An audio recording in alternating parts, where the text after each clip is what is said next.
Hello everyone, welcome to another video on Salome Meca machine. And in this part we got a step file of a ball bearing, and we're gonna mesh it, and we are gonna see some better ways to do the meshing.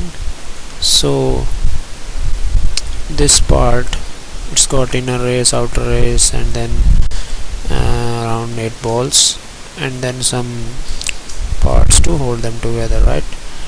And the geometry is also not so perfect. You get some extra edges over here, and you can actually get rid of these edges by using some of the commands under the repair menu. So this guy, remove extra edges, will get the job done, but it's a lot of extra work. You have to extract the surface and do things like that. Let's focus on meshing part. So in a previous video I told you that if the parts are kind of touching each other and are in contact, so, they cannot be meshed directly just like that using NetGen meshing techniques. So what you need to do is first explode this assembly into its individual parts, going through new entity and then explode, and that's what I have done here. So I am getting this all solids over here, and then you select all the solids and build a compound out of it. So again, these are my solids, and the compound has been actually exploded again. So that's how I get these solids again.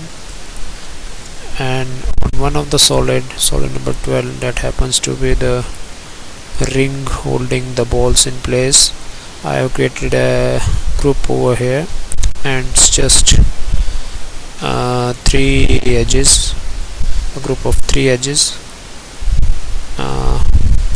So we'll see how it helps us in future. Okay, so let's move on to the meshing menu. Alright, so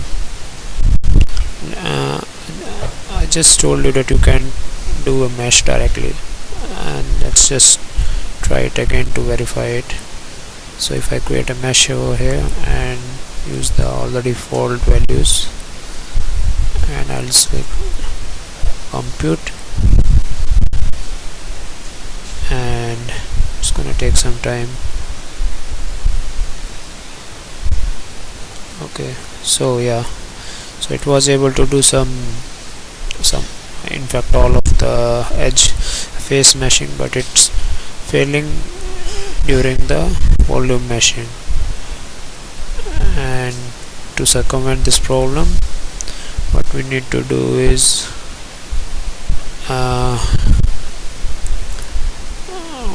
let's just get rid of this mesh first.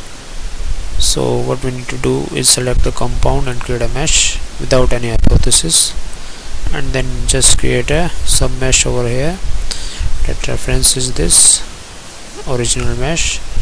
And the geometry, you select all the solids that form the assembly, and now we can select our algorithm, and let's just go with the default tetrahedral generation algorithm with the default parameters. So I'll say apply and close, and let's go meshing. So it's almost halfway across. Okay, so we are close. Alright, so the meshing is done. We get around 29k nodes and 96k threads, and as you can see that areas of high curvature have been defined automatically by the algorithm. Maybe this is what you want, maybe not. Maybe this is just too much for this fillet over here. There are various approaches to go about meshing here. I'll show you my recommended approach. So I'll select this submesh and edit it.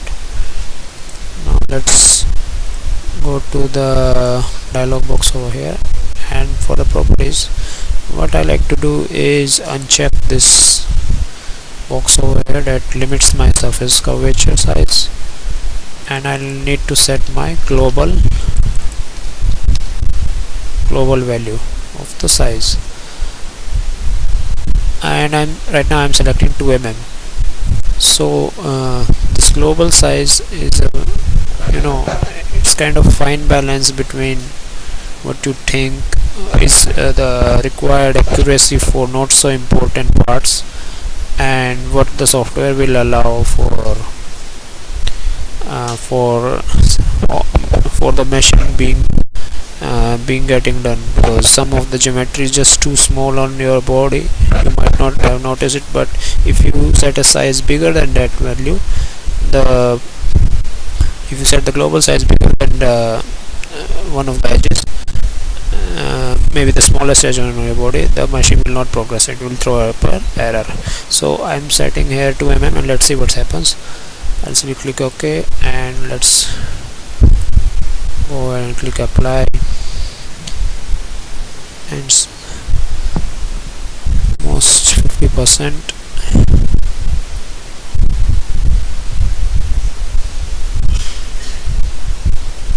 Okay, so here is my mesh over here, and if it of course has abandoned meshing by curvature, but what I can see is that the mesh is much more uniform now.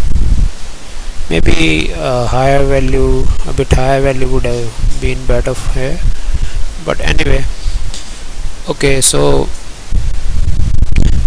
you can try to set a higher value and just play with these dialog boxes a while to get the required or the proper value. Okay, now let's just see the node count over here.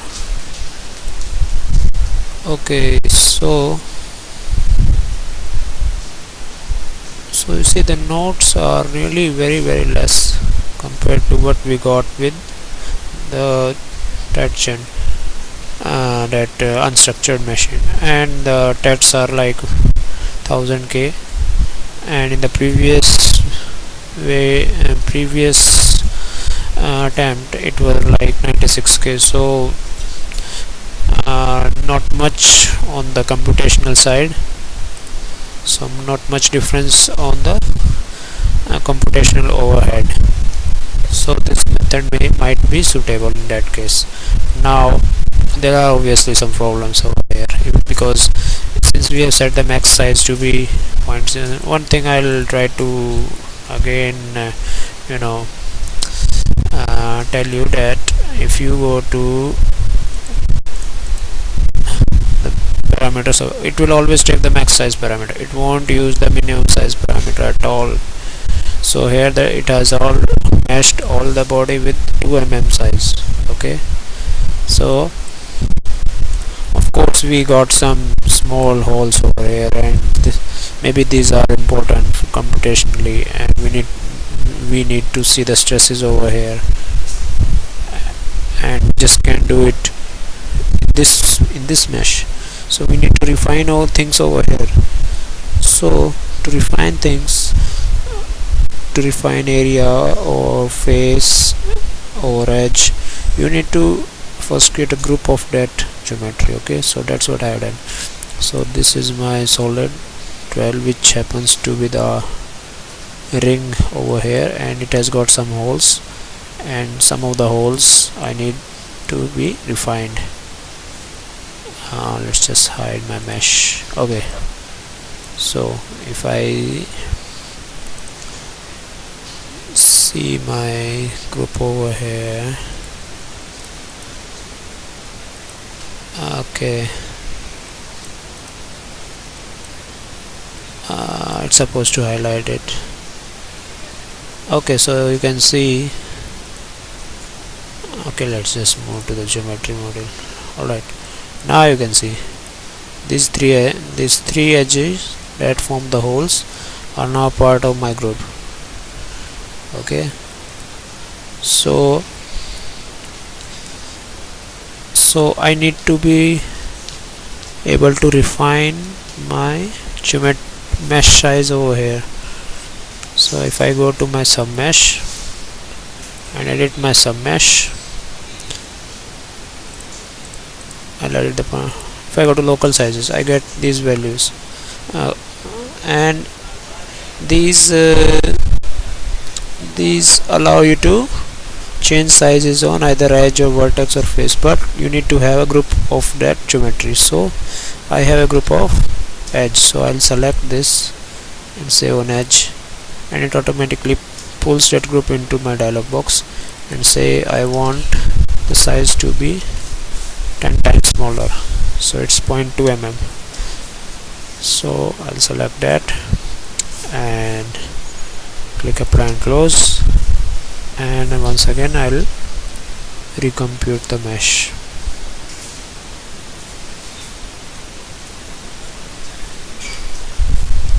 So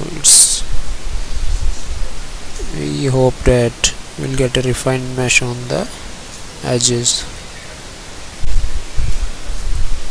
So of course the node count has increased and the tet count, and that must be because we have refined our edge over here, as you can see. So only the edges that were there in the group were refined, the rest were left untouched and were meshed with the default settings. So each discretized edge on this geometry edge is 0.2 mm long, while the size of edge over here is 2 mm. Okay, so that's meshed with the default value. That's the max value that we have set in my NetGen settings. So that's how you can mesh areas of concern, increase the mesh density.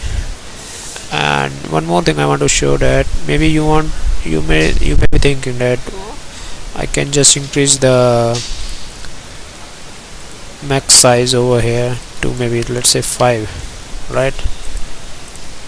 And now let's see what happens. Okay, so now what you see, you increase the mesh size to 5 mm. Okay, so the outer ball was able to utilize that value, but here's a problem, that this size is valid for the entire assembly. So this part which has an edge over here that is very small, that's one of the whole edges, is just smaller than that 5 mm. The entire length of the edge is smaller than 5 mm, so it's unable to mesh this body, small ring, but it could mesh some of the other geometry. So you can see there are volumes over here, so it was able to mesh 7500 volumes, and most of them are located in the balls and outer and inner rings. And that's also because there are less edges in these geometries, so it could just walk through.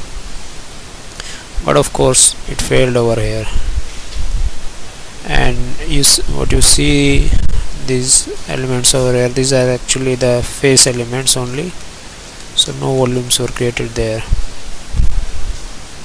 Maybe that worked also, because we set the limit on the edge size there, so this group is still active. If I remove it, and let's just remesh it, and so you see that's the fate of all the holes over here. All of them could not be meshed properly. So I hope this video was helpful to you. Thanks a lot for watching.